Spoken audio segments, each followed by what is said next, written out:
আসসালামু আলাইকুম। Lifestyle with বউ শাশুড়ি পেজের পক্ষ থেকে স্বাগতম জানাচ্ছি। আজকে আমি গুলা কাবাব বানাবো।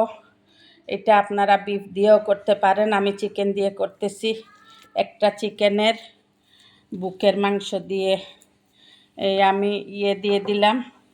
আমার বৌমা ব্লেন্ডারে ব্লেন্ড করে দিয়েছে। এখন আমি সাথে পাউরুটি দিয়ে দিব, পাউরুটির গুঁড়া। আমি আপাতত 2 চামচ দিচ্ছি, লাগলে পরে আরও দিব।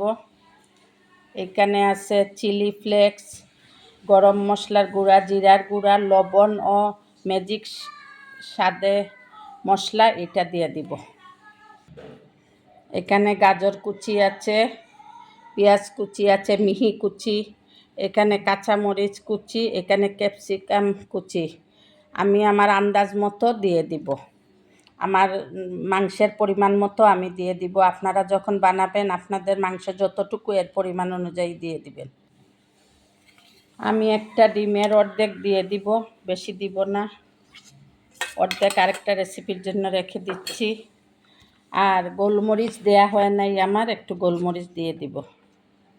আপনাদের কাছে সাদা গোলমরিচ থাকলে দিতে পারেন, আমার কাছে কালো আছে, আমি কালোটাই দিয়ে দিচ্ছি। এখন আমি খুব ভালো করে মেখে নিব। সয়া সস দিব, সয়া সস 1 টেবিল চামচ পরিমাণ মতো দিয়ে দিলেই হবে। গুলা কাবাব বানাতে হলে একটা কাঠি লাগবে, আমার কাছে কাঠি নাই, কাঠ পেন্সিল অথবা এমনি পেন্সিল হলেই হয়ে যাবে। আমি একটা কলম নিয়েছি, ভালো করে ধুয়ে নিয়ে আসছি। এখন আমি সবগুলা কাবাব সমান হওয়ার জন্য আমি গুল্লা করে নিয়েছি। আমার 12-13টা হয়েছে, 13টা বোধ হয়েছে। এইভাবে আঙ্গুল দিয়ে আপনি করে নেবেন। এই যে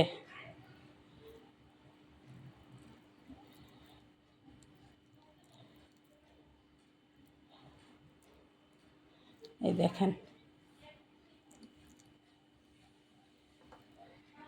এইভাবে ফাঁক থাকবে, দেখা যাচ্ছে শেষ মাথা।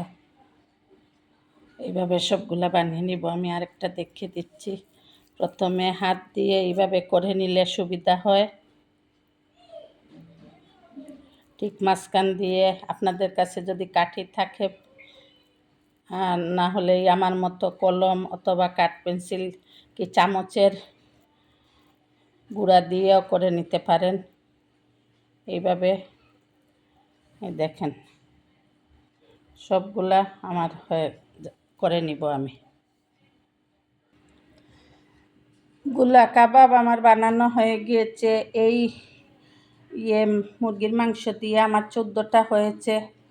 আপনারা বেশি বানাতে চাইলে জিনিসের পরিমাণটা আর একটু বাড়িয়ে দিবেন। এখন এটা ডুবো তেলে ভাজবো না, এটা আমি শ্যালো ফ্রাই করব ইফতারের টাইমে ঘি অথবা বাটার দিয়ে। আমি বাটার দিয়ে ভেজে নিব, শ্যালো ফ্রাই করে উঠিয়ে নিব।